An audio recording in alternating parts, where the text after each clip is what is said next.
தஞ்சை புதுக்கோட்டை சாலையில் கொட்டப்படும் குப்பை கழிவுகளால் துர்நாற்றம் வீசுவதாக கந்தர்வக்கோட்டை குற்றச்சாட்டை முன்வைத்திருக்கிறது. அது குறித்தான அண்மை செய்தியையும் அந்த காட்சிகளையும் பார்த்து வருகிறோம். குப்பையுடன் இறைச்சி கழிவுகளையும் கொட்டுவதாகவும் குற்றச்சாட்டு முன்வைக்கப்படுகிறது. இது குறித்த கூடுதல் விவரங்களோடு இணைகிறார் எமது செய்தியாளர் ஆரோக்கியராஜ். அப்பகுதி மக்களின் கோரிக்கை என்னவாக இருக்கிறது? முழுமையான விவரங்களை வழங்கலாம். வணக்கம் ஹாசினி. புதுக்கோட்டை மாவட்டம் கந்தர்வக்கோட்டை பகுதியில் தஞ்சை புதுக்கோட்டை தேசிய நெடுஞ்சாலையில் பிரசித்தி பெற்ற கோவில் உள்ளது. இந்த கோவில் அருகாமே தஞ்சை புதுக்கோட்டை சாலையில் கந்தர்வக்கோட்டை ஊராட்சியில் பயன்படுத்தப்படும் குப்பை கழிவுகள் அனைத்தும் சேகரிக்கப்பட்டு கொட்டப்படுவதால் துர்நாற்றம் வீசுவதாகவும் இதை வேற பகுதிக்கு மாற்றி கொட்டணும்னு இந்த பகுதி மக்கள் பலமுறை கோரிக்கை வச்சிருந்தாங்க.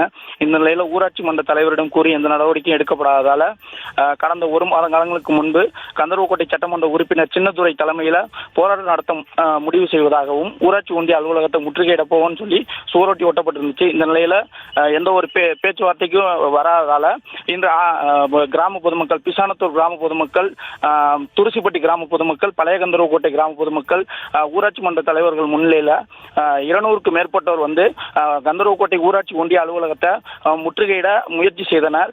இந்த போராட்டமானது கந்தர்வக்கோட்டை சட்டமன்ற உறுப்பினர் சின்னதுரை தலைமையில் நடந்துச்சு. அப்போது காவல்துறையினர் வந்து தடுத்து நிறுத்தினர். காவல்துறை தடுத்து நிறுத்தியதையும் மீறிய அந்த போராட்டக்காரர்கள் உள்ளே முயற்சி செய்ய ஈடுபட்டாங்க. இதனால காவல்துறையினருக்கும் அந்த போராட்டக்காரர்களுக்கும் லேசான தள்ளுமுள்ளி ஏற்பட்டது.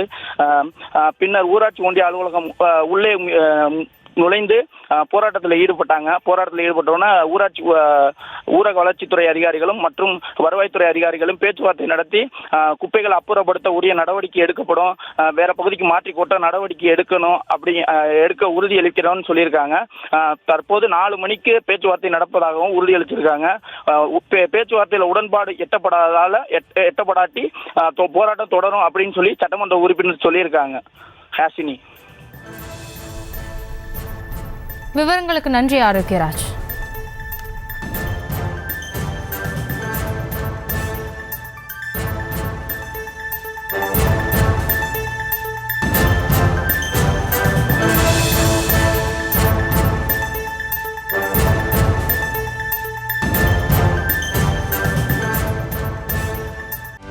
செய்திகளை உடனுக்குடனும் துல்லியமாகவும் தெரிந்து கொள்ள சப்ஸ்கிரைப் பண்ணுங்க.